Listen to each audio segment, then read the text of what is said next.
So here's part 2 of my Live2d tour. Here is the model in Live2d. This is what Live2d looks like, by the way. And the way that it works is you're going to take your divided up PSD. You have to save it as a PSD, nothing else will work in Live2d, and drag it into the program. From there, I will organize my files. It'll give you a bunch of folders up here in this top left column to organize them, just to keep things tidy. I then will add the, what are they called? The warp deformers, that's what they're called, down here.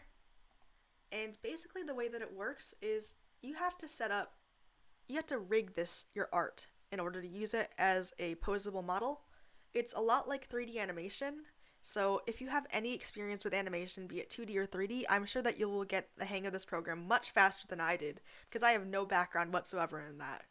So here are all my warp deformers. You can see that there's a lot of them. This is my least favorite part of the process just because it takes so long to set these up. Oh my god, it takes so long and it's so tedious, but once you get them set up, you can start making your model move. So the way that a warp deformer works is if I were just to have this layer, which this is the right braid. Where did the right braid go? I think it's in here. Yeah, here's the right braid.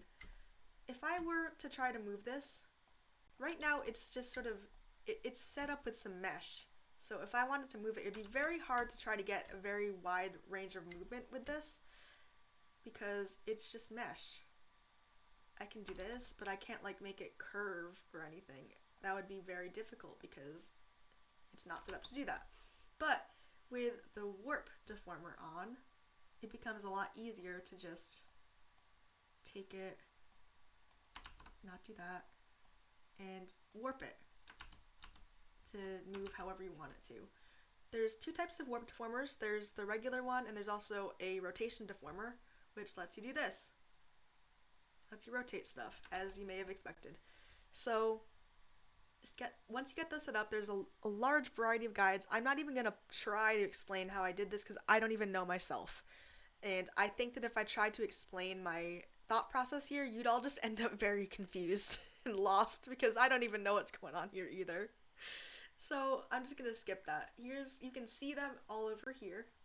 If you're interested, I can also post like screen caps that are more zoomed in than this video.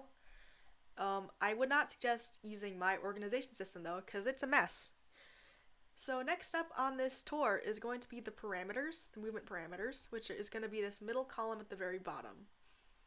The way that this works is that you'll get these little parameters that you can use to assign movements to, which animates the character. I assume this is how 3D animation works as well. Again, I have no experience doing that because I majored in comics in college, and so the way that you'll do that is you choose the parts that you want to move around in each little parameter, and you'll set up some keyframes for that, which are these little dots. And you will go to a keyframe and you'll just move the parts as you want them to look. And so here we have the eyes, which is the pupils and their movement. We've got these two, which I have not used, the smile ones, the eye left, eye right smile. I don't know what those do. I just ignore them. It doesn't severely impact my model. It still works, so I just ignore them. I'm sure there's a guide online on what they do. I just haven't found it yet. So and then we have the blinking ones. Up here we have the face.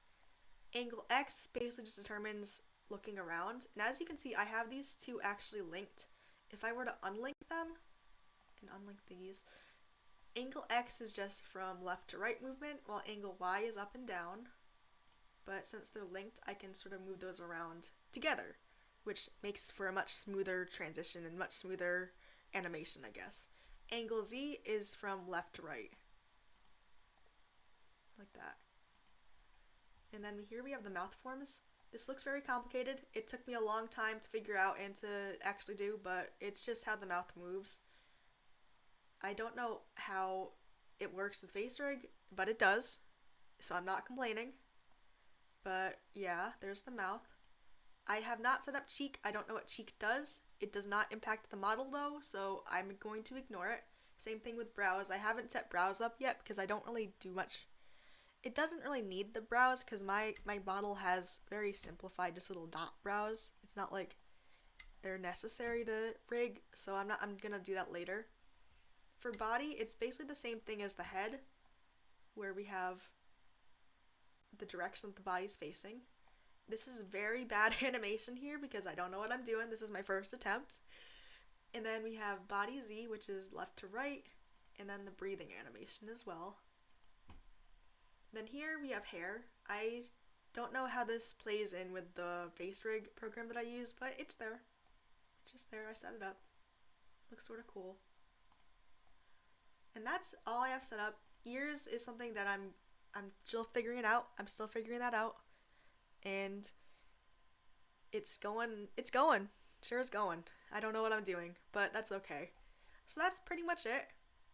That's my tour of my Live2d model. I hope that this was helpful in some way, shape, or form.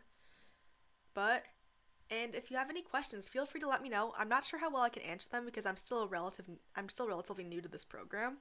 But I'm happy to help in any way that I can. I can direct you to the guys that I've used, whatever. Thank you for watching, and I hope you all have a nice day.